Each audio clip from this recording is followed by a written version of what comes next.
நான் பிறந்த சமூகத்தில் தாய் மாமன்றவே தாய்க்கு சமமானவங்க, தாய் தந்தையருக்கு சமமானவங்க. தாய் தந்தையர் ஒரு வேளை நம்மளை விட்டுட்டு இறந்து போயிட்டாங்கன்னா, தாய் மாமே தாய் தந்தையர் பொறுப்பில் இருந்து அந்த பிள்ளைகளை கரை சேர்த்து நல்லபடியாக வாழ வைக்கிற தாய் மாமன்கள் நான் பிறந்த சமுதாயத்தில் நிறைய பேர் இருக்காங்க. சில சமுதாயங்களில் வந்து இது தாய் மாமனே அக்கா பிள்ளைகளை கட்டிக்கிறாங்க. ஆனால் எங்கள் இதில் அப்படி கிடையாது. அவங்க மற்றவங்களுக்கு கட்டி வச்சு தாய் தந்தையர் செய்ய வேண்டிய அனைத்து சீர்சனத்தையும் செஞ்சு கடைசி வரைக்கும் கூட நின்று தாய் தந்தையாகவே வாழ்கிறது எங்களுடைய சமூகத்தில் தாய் மாமனுக்கு அந்த உரிமை வழங்கப்படும். அப்படியாப்பட்ட சமூகத்தில் பிறந்த எனக்கு என்னுடைய தாய் மாமே நான் வந்து என் தங்கச்சியை எங்கள் அப்பா விட்டுட்டு இறந்ததுக்கப்புறம் என் தங்கச்சி கல்யாணம் ஏதாச்சும் இங்கே வெளிநாட்டில் இருக்கே மாமா எனக்கு உதவி பண்ணுவீங்களா அப்படின்னு சொல்லி கேட்குறப்ப, ஏத்தா எனக்கு 3 பொம்பளை பிள்ளை இருக்குது, அதுகளை கட்டி கரை சேர்க்க வேணாம், இதில் நான் கடிச்ச முடியும், அவங்கள தாத்தா பிழைச்சிக்கிறணும் அப்படின்ட்டார்.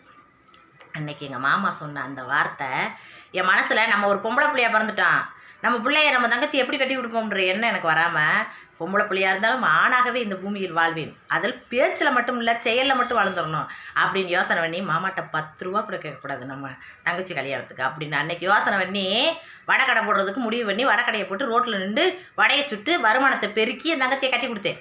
அதே மாதிரி தான் பொம்பளையை ஒவ்வொருத்தரும் ஒரு குறிக்கோளை எடுத்துக்கிறணும். ஒவ்வொருத்தருமே தன் வாழ்க்கையில் படுற அசிங்கங்கள் அவமானத்தெல்லாம் பார்த்து பயப்படக்கூடாது.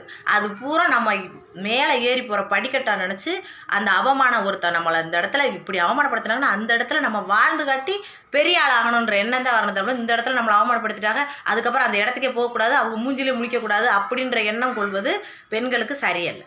என்ன மாதிரி மேன்மையான எண்ணம் கொண்டு மேன்மையாக வாழணும். ஆம்பளைங்க நம்ம பொம்பளை அப்படின்ட்டு என்றைக்கும் தாழ்வாக எண்ணம் கூடாது.